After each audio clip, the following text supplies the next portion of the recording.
So some liberal critics have been pretty dismissive when it comes to conservatives sounding off over cancel culture. And if you're not familiar with cancel culture, it's the obsessive new socio-political hobby that involves incessant attempts to totally obliterate, remove, or even scrub clean people who have made mistakes, who have committed past sins, or most pervasively have simply voiced an opinion that is unpopular. And as I look at all of this, I see lost careers. I see this overarching fear of sharing sincerely held political views. Cancel culture is undoubtedly a social cancer. It is eating away at our democracy. And when you look at the polling data, Americans are well aware of this. 64% of people in a recent Harvard Capps Harris poll agree that there's a growing cancel culture dynamic that is actually a threat to our freedoms. Now, this was the case among 80% of Republicans and 64% of independents. But when you look at Democrats, only 48% of them agree.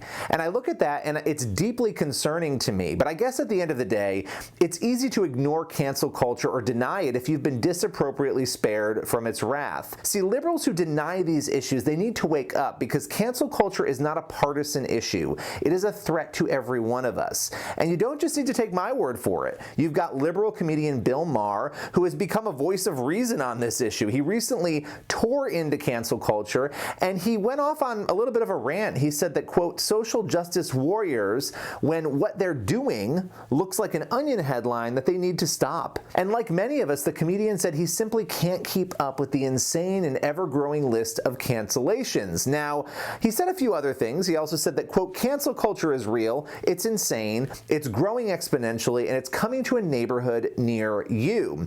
Most notably, Bill Maher said that he wants people to stand their ground, to stop apologizing if and when they are canceled over ridiculous and minor things. But he asked a question that really got me.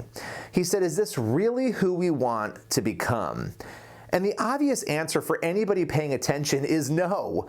And listen, I don't want you to mistake what I'm saying here. Cancel culture is not an excuse to say ugly things, going after cancel culture, rather. It's not an excuse to defend toxic rhetoric. At the end of the day, free speech is free even when it's ugly. But cancel culture has metastasized to punish people merely for saying something that people don't like. These mere offenses and disagreements are being treated as though there's something much bigger and much broader.